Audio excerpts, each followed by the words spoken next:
The term going with the flow usually means that you're just kind of drifting along, not making any waves, being all zen.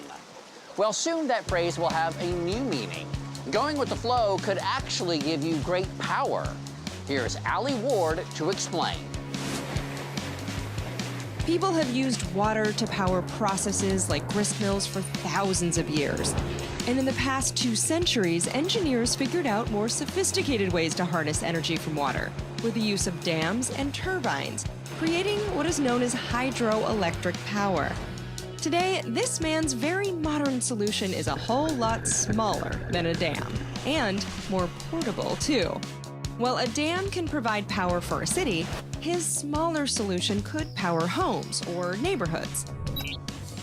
I went north to Minneapolis, Minnesota, where I met innovator Ted Christopher to learn more.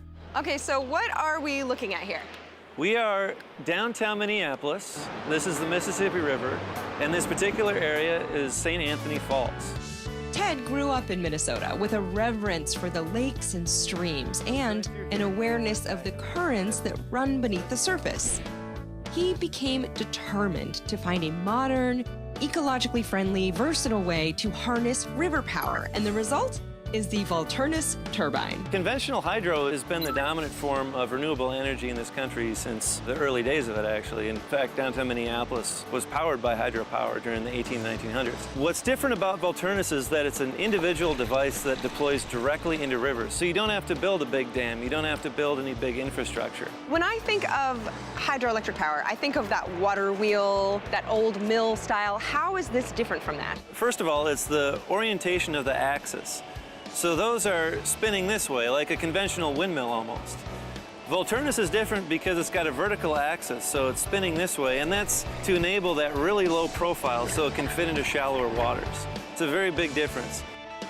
Back in his office, Ted has this 1/6 scale model of a Volturnus turbine. As the water comes, there's a little bit of a head that gets built up, so the water rises just a little bit and then collapses down through.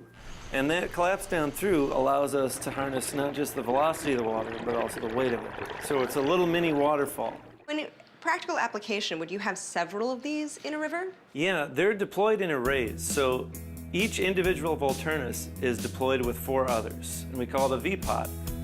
While currently dealing with these smaller size test models, each commercial scale Volturnus turbine will be about the size of a small fishing boat. 3 meters in diameter and about 4 feet tall. That means the turbines could be submerged in oceans, man-made canals, and rivers, with real-world deployment projected for 2018. Look, I'm making power! This is amazing. So if I were a river, I would just be... going 24/7. Right, and how much power does, say, a home take? A home takes about 1.2 kilowatts. Okay. That's its average usage.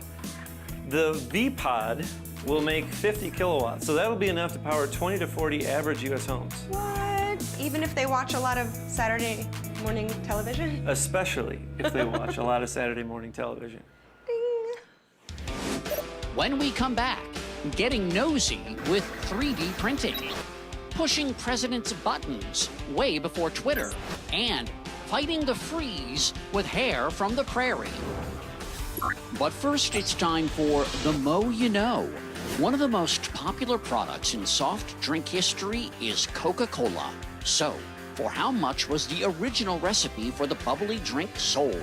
Was it A, $23, B, $230, or C, $2,300? You sip on those choices. We'll tell you which one is the real thing after a break.